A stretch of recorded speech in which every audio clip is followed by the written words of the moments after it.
자, 성경을 보게 되면 하나님의 사람들에게는 눈물이 있었다는 거죠. 눈물이 없이 사역을 감당했던 하나님의 사람은 한 사람도 없었습니다. 믿음의 조상 아브라함에게도 눈물이 있었고요. 위대한 지도자인 모세에게도 눈물이 있었습니다.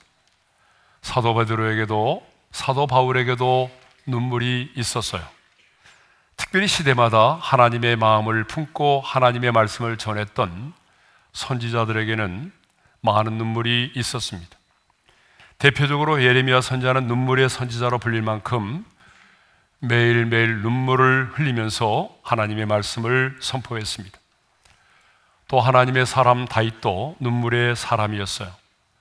그래서 자신의 죄를 회개할 때는요, 눈물로 자신의 침상을 띄우고 눈물로 자신의 요를 적실 만큼 그렇게 많은 눈물을 흘리면서 회개의 기도를 드렸습니다. 얼마나 눈물을 많이 흘렸으면 내 눈물이 주야로 내 음식이 되었도다라고 고백하고 나의 눈물을 주의 병에 담으소서라고 노래했겠습니까? 우리 예수님 역시 이 땅에 사시는 동안에 참 많은 눈물을 흘리셨어요. 나사로가 죽었을 때도 그 죽음이 가져다주는 비참함을 보면서 눈물을 흘리셨습니다. 십자가를 지시기 전에 멸망당할 그 예루살렘 성을 바라보시면서도 눈물을 흘리셨고요. 십자가의 죽음을 앞두고 겟세마네 동산에서 기도하실 때도 심한 통곡과 눈물로 기도를 드리셨습니다. 그리고 십자가에 달려 죽으실 때도 나마 엘리엘이 나마 사박다니 나의 하나님 어찌하여 나를 버리셨나이까라고 울부짖으며 기도하셨습니다. 자, 오늘 본문을 보게 되면 예수님께서 지금 십자가를 지고 골고다의 언덕길을 오르고 계십니다. 그런데 예수님의 몸은요 이미 초죽음이 되어 있어요. 왜냐하면 전날 밤부터 겟세마네 동산에서 흘리는 땀방울이 핏방울이 되도록 기도하셨습니다. 그리고 제자들이 예수님을 배신하고 떠났습니다. 우리 예수님은요 밤새도록 모진 재판을 받으셨어요. 그렇기 때문에 지금 우리 예수님의 몸은요 십자가를 지고 걸을 수가 없을 정도가 되었습니다. 네. 그래서 예수님은요 전승에 의하면 골고다에 이르기까지 무려 14번이나 쓰러지셨다라고 알려지고 있습니다. 그런데 이렇게 주님이 십자가를 지시고 골고다의 언덕길을 오르던 그때에 주님을 뒤따르던 여인들이 있었어요. 27절의 말씀을 우리 함께 읽겠습니다. 다 같이요.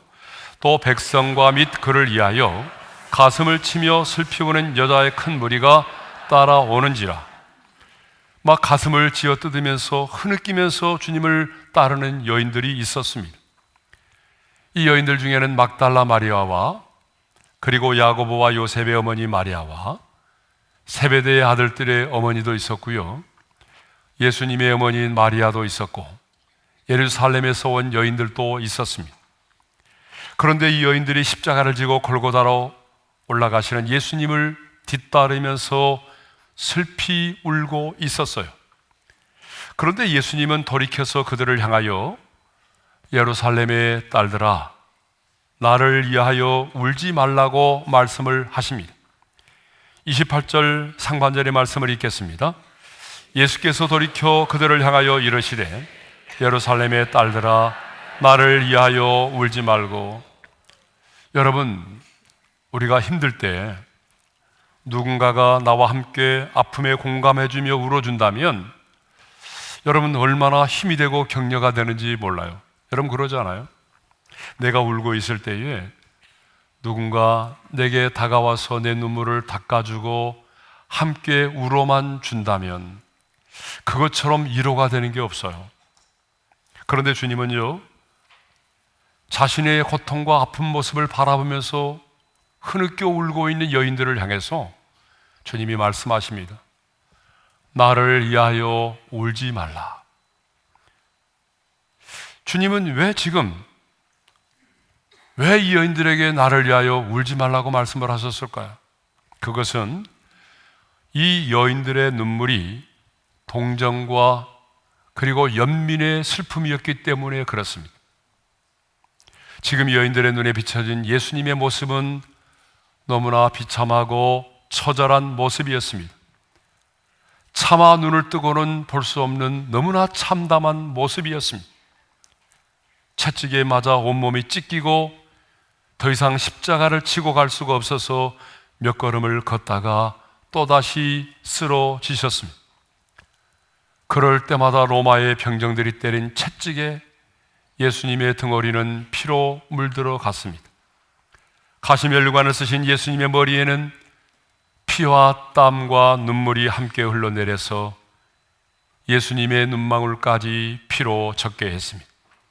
이런 예수님의 모습을 바라보면서 이 여인들은 가슴이 미어지는 아픔을 느꼈습니다. 아니, 흐느끼지 않을 수가 없었습니다. 이 여인들은 구경꾼이 아닙니다. 이 여인들은 예수님의 아픔에 동참했던 사람들입니다. 예수님의 제자들은 예수님을 배신하고 떠나갔지만 이 여인들은 끝까지 예수님을 따라왔던 여인들이었습니다. 그런데 예수님은 이 여인들을 향하여 돌이켜 그들을 바라보시면서 나를 위하여 울지 말라고 말씀하십니다. 그것은 자신이 지금 받고 있는 이 고난이 인류의 죄를 대속하기 위한 고난임을 이 여인들이 알지 못하고 있었기 때문이죠. 이 여인들은 고난을 당하신 예수님을 바라보면서 얼마나 아프실까, 얼마나 힘드실까, 얼마나 괴로우실까 동정과 연민의 눈물을 흘리고 있었습니다. 나를 위하여 울지 말라고 말씀하신 주님은 이어서 너희와 너희 자녀를 위하여 울라라고 말씀을 하셨습니다. 자, 우리 28절 하반절의 말씀을 읽겠습니다. 다 같이요. 나를 위하여 울지 말고 너희와 너희 자녀를 위하여 울라. 너희가 정말 흐느끼고 통곡하며 울어야 할 대상은 내가 아니다, 바로 너와 너희의 자녀들이다라고 말씀을 하신 것입니다. 그렇습니다. 여러분, 진정으로 가장 먼저 울어야 할 대상은 다른 사람이 아니라 바로 나입니다. 그렇다면 나는 진정 나 자신을 위하여 울어본 적이 있습니까? 여러분 자신을 위하여 눈물을 흘린 적이 언제입니까? 나의 완악함과 연약함 때문에 눈이 퉁퉁 붓도록 울어보신 적이 있나요? 그렇게도 다짐하면서도 너무나 쉽게 무너지는 내 자신을 바라보면서 여러분 눈물을 흘리신 적이 언제였나요? 내가 원하는 바 선을 행치 아니하고 원치 아니하는 바 악을 행하는 내 자신의 모습을 바라보면서 눈물을 흘리신 적이 언제였어요? 아니, 나를 구원하신 측량할 수 없는 그 주님의 은혜와 이해할 수 없는 그 주님의 사랑 때문에 뜨거운 눈물을 흘리면서 시간 가는 줄 모르고 기도하신 적이 언제였나요? 사실 우리는 이 세상을 살아가면서 속상해서 울 때가 많습니다. 비교당해서 울고 무시당해서 울 때는 참 많아요. 그렇지만 내 자신의 연약함과 그리고 나를 구원해 주신 구원의 감격에 젖어서 운 적은 별로 없습니다. 내 자신이 지은 죄를 회개하며 애통하며 우는 적은 별로 많지 않다는 얘기죠. 아니, 우리는 내 자신을 위해서는 울지 않아도 내가 사랑하는 자식을 위해서는 눈물을 흘릴 때가 참 많습니다. 그런데 주님은 오늘 말씀하십니다. 너 자신을 위하여 울라고 말씀하십니다. 왜냐하면 나를 향한 눈물이 있어야 나에 대한 진정한 정확한 진단을 내가 내릴 수가 있고 또다시 새롭게 부어주시는 하나님의 은혜를 경험할 수가 있기 때문입니다. 그러면 왜 주님은 여인들에게 너희와 너희 자녀를 위하여 울라고 말씀을 하셨을까요? 그것은 머지않아 그들에게 임할 무서운 하나님의 심판 때문이었습니다. 그러므로 이어지는 29절과 30절에 보게 되면 그 날과 그 때가 등장합니다. 그런데 그 날과 그 때는 바로 하나님의 심판의 날과 심판의 때를 말한다는 거예요. 먼저 우리 29절의 말씀을 읽겠습니다. 다 같이요. 보라, 날이 이르면 사람이 말하기를 잉태하지 못하는 이와 해산하지 못한 배와 먹이지 못한 젖이 복이 있다 하리라. 여러분, 원래 유대인들은요, 아이를 낳지 못하는 것을 저주라고 생각을 했어요. 그런데 주님은 지금 뭐라고 말씀하십니까? 그날에는, 하나님의 심판이 임하는 그날에는 잉태하지 못한 자, 아이를 낳지 못한 자, 아이에게 젖을 먹어본 적이 없는 자는 복이 있다라고 말씀을 하십니다. 그 이유가 뭘까요?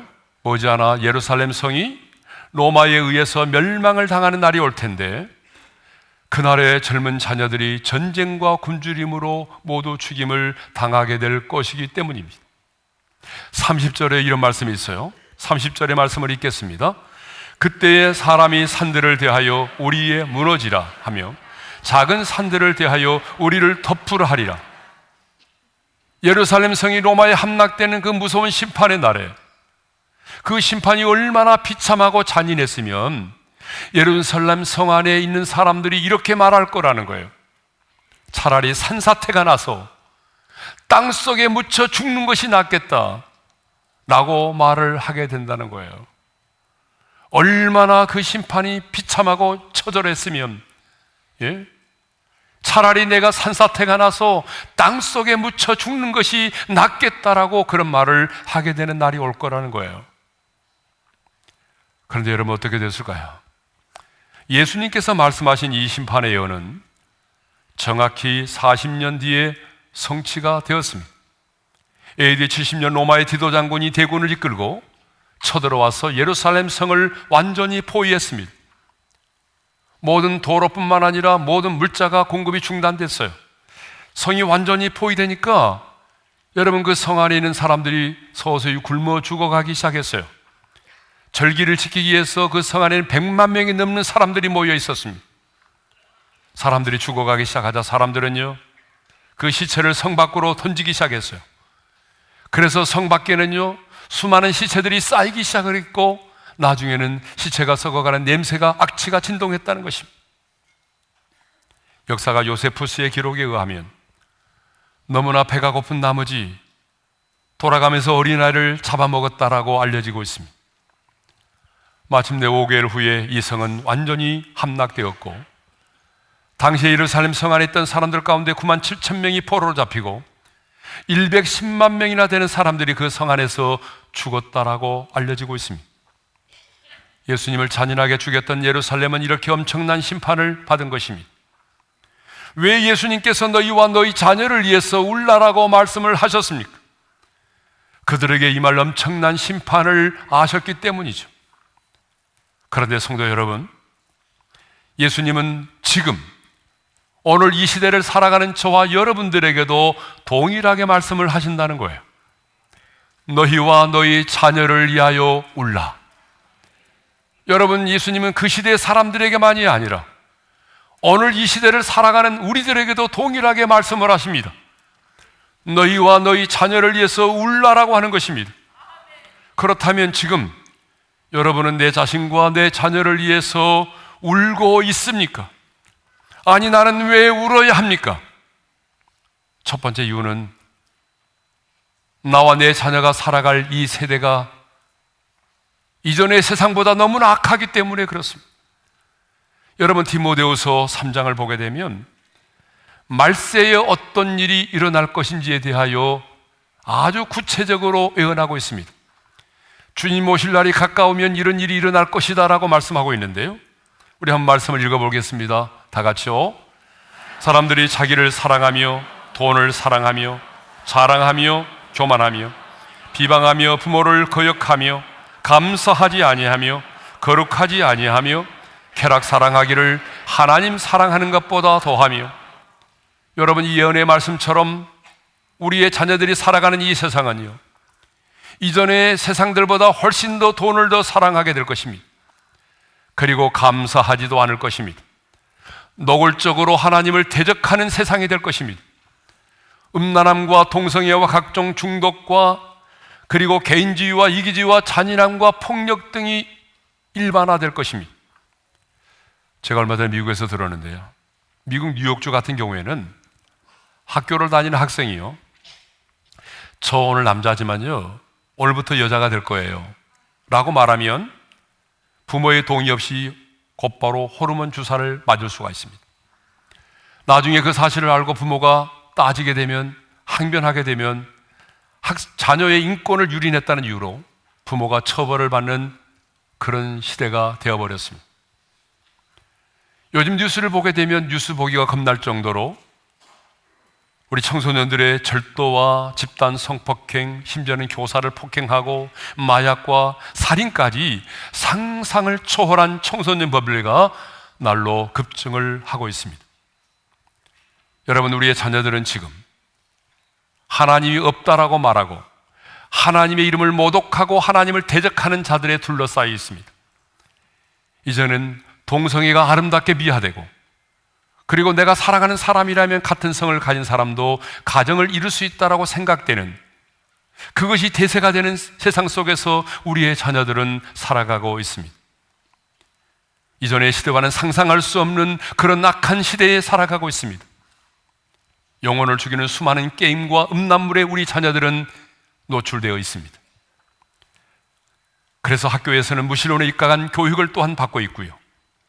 그래서 이제 예전에는 대학에 들어가면 우리 자녀들이 교회를 떠난다고 했는데 지금은 그게 빨라졌습니다. 중학교만 들어가도 자녀들이 교회를 떠난다는 겁니다. 여러분, 이런 악한 시대를 살아가는 여러분의 자녀를 위해서 울어본 적이 있나요? 이렇게 악하고 음란하고 폐역한 세상 속에서 살아가는, 그 속에서 믿음을 지키며 몸부림치는 여러분의 자녀를 바라보면서 여러분은 눈물을 흘리며 기도한 적이 있나요? 기독교 역사 가운데 대학자이며 목회자인 어거스틴이라고 하는 분이 계십니다. 우리가 잘 아는 것처럼 그의 어머니 모니카는요, 방탕한 타락한 이 아들의 회심을 위하여 16년 동안 눈물로 기도했습니다. 모니카가 방탕한 아들 때문에 기도하다가 지쳐서 실망을 했어요. 그럴 때 그 암브로시우스 목사님을 찾아가는데, 그 암브로시우스 목사님이 그 어머니 모니카에게 이런 말을 했다는 거예요. 너무나 잘 알려진 말이죠. 우리 함께 읽겠습니다. 기도하는 부모가 있는 자식은 결코 망하지 않는다. 기도하는 부모가 있는 자식은 결코 망하지 않습니다 라고 하는 이 말을 듣고 다시 모니카는 힘을 내서 타락한 방탕한 그 아들 어거스틴을 위해서 기도했다는 거 아닙니까? 마침내 그의 눈물의 기도가 상달돼서 어거스틴은 33살의 나이에 회심하고 돌아와 하나님의 사람이 되었습니다. 여러분, 자녀를 향한 부모의 눈물의 기도는 결코 헛되지 않습니다. 정말 여러분이 자녀를 사랑한다면 오늘 이렇게 악하고 음란한 세상을 살아가는 자녀를 위해서 눈물로 기도하시기를 바랍니다. 돈으로 자식 사랑을 때우지 말고 기도로 여러분의 자식 사랑을 실천하시기를 바랍니다. 둘째로, 하나님의 심판 때문입니다. 성경은 여러 곳에서 예수를 믿지 않으므로 그 생명책에 기록되지 않는 자들이 받을 심판에 대해서 말씀하고 있어요. 요한계시록 20장 15절에 이런 말씀이 있습니다. 다 같이요. 누구든지 생명책에 기록되지 못한 자는 불못에 던져지더라. 그런데 여러분, 불못에 던져지는데 한순간만이 아니라 20장 10절에 보게 되면 세세토록 그곳에서 밤낮 괴로움을 받으리라고 말씀하고 있습니다. 여러분, 불꽃 가운데서의 괴로움은 상상을 초월합니다. 그래서 예수님은요, 지옥에서의 고통과 괴로움을 이렇게 우리에게 말씀하고 계십니다. 다 같이 읽겠습니다. 거기에서는 구더기도 죽지 않고 불도 꺼지지 아니하느니라. 사람마다 불로써 소금치듯 함을 받으리라. 그런데 만일 여러분이 이 지옥의 불못에 떨어진다고 한번 상상해 보십시오. 저는요, 시간이 있을 때마다 유튜브에서 천국과 지옥에 관한 간증을 일부러 듣습니다. 그분들의 간증은 객관적이지 않아요. 진리가 아닐 수도 있어요. 거짓말이 담길 수도 있어요. 그렇지만 제가 일부러 들어요. 왜냐 그러면 내가 지옥에 갔다 온 자의 심정으로 이 복음을 전하고 싶어서. 여러분의 자녀가 이 영원한 지옥의 불못에 던짐을 받는다고 한번 생각해 보십시오. 여러분이 사랑하는 자녀가 이 지옥의 불못에 떨어져서 영원한 고통 속에서 영원히 여러분을 증언하며 슬피 울며 이를 간다고 생각해 보십시오. 그래도 내 자녀가 이 세상에서 잘되고 성공하기만을 위해서 기도하겠습니까? 자녀를 위해서 기도할 때에 미국 사람들은요, 내 자녀가 행복한 사람이 되기를 위해서 기도하고, 이태리 사람들은요, 착한 사람이 되기를 위해서 기도한대요. 그러면 우리 대한민국의 부모님들은 자식을 위해서 기도할 때 뭘 기도할까요? 묻지 않아도 여러분 잘 알고 있잖아요. 성공을 위해서 기도한다고 합니다. 근데 여러분 한번 생각해 보세요. 정말 여러분의 기도대로 여러분의 자녀가 이 땅에서 잘 나가고 성공했다고 한들, 여러분의 자녀가 예수 믿지 못하여 생명책에 기록되지 못하여 지옥의 불못에 떨어진다면 여러분 자녀의 지금의 성공이 무슨 의미가 있겠냐, 그 말입니다. 리차드 백스터라고 하는 목사님은 회심이라고 하는 책에서 이런 말을 했어요. 너무 감동이 되니까 다 같이 읽겠습니다. 회심하지 못한 사람의 영혼을 위해 울지 못하는 사람은 회심하지 못한 사람보다 더 불쌍한 사람이다. 여러분, 우리 부모에게 주신 최고의 사명이 뭔지 아십니까? 내 자녀의 영혼을 구원하는 일입니다. 그러므로 우리는 내 자녀의 영혼 구원을 위해서 하나님 앞에서 울면서 기도해야 됩니다. 너희 자녀를 위해서 울라는 말은 징징대고 울라는 말이 아니에요. 눈물을 뿌리면서 기도하라는 얘기입니다. 여러분의 자녀는 지금 어디에 있습니까? 여러분의 자녀는 하나님과 멀어져 가고 있지 않습니까? 여러분의 자녀는 지금 거듭났습니까? 기도 없는 사랑은 진정한 자식 사랑이 아닙니다. 통수고금을 막론하고 항상 자식에 대한 최고의 사랑은 눈물의 기도인 줄로 믿습니다. 기도하는 부모가 있는 자식은 결코 망하지 않습니다. 미국의 라이언 화이트라고 하는 소년이 있었어요. 이 소년이 13살의 나이에 혈류병에 걸려서 수술을 받게 되었는데, 그때에 수혈로 인해서 에이즈에 감염이 됐어요. 그러니까 얼마나 억울합니까, 여러분? 5년 동안 투병을 했는데, 이 5년 동안 투병하는 동안에 그 누구도 원망하지 않았어요. 부모도 원망하지 않았어요. 세상도 원망하지 않았어요.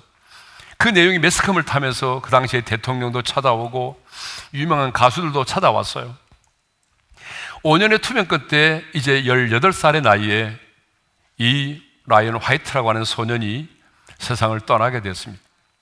근데 이 소년이 세상을 떠나면서 마지막으로 아빠와 나는 그 대화의 내용이 참 많은 사람들에게 감동을 주었어요. 아버지는 죽어가는 아들에게 말합니다.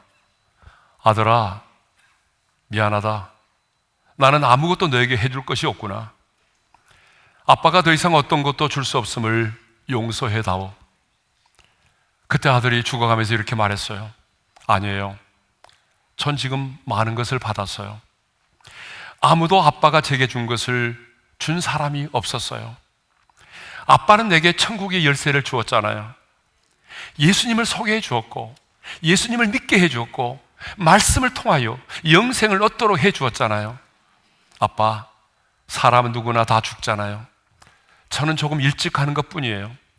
그러니 너무 슬퍼하지 마세요. 저는 영원한 생명이 있으니까요. 아빠가 말하는 천국에 틀림없이 들어갈 거예요. 여러분, 여러분의 자녀가 이 땅을 떠나면서 이런 말을 남기고 떠난다면 여러분, 이것처럼 큰 축복이 어디 있겠습니까? 하나님께서 우리 부모에게 주신 최고의 사명은 십자가에 피 묻은 복음을 전하여 내 자녀의 영혼을 구원하는 일입니다. 여러분, 진정한 자식의 사랑은 눈물의 기도입니다. 오늘 이 시간 정말 잃어버린 눈물을 회복하셔서 내 자신을 위하여 올 뿐만 아니라 내 자녀의 영혼을 위하여 눈물을 뿌리며 기도하는 우리 모두가 될 수 있기를 바랍니다.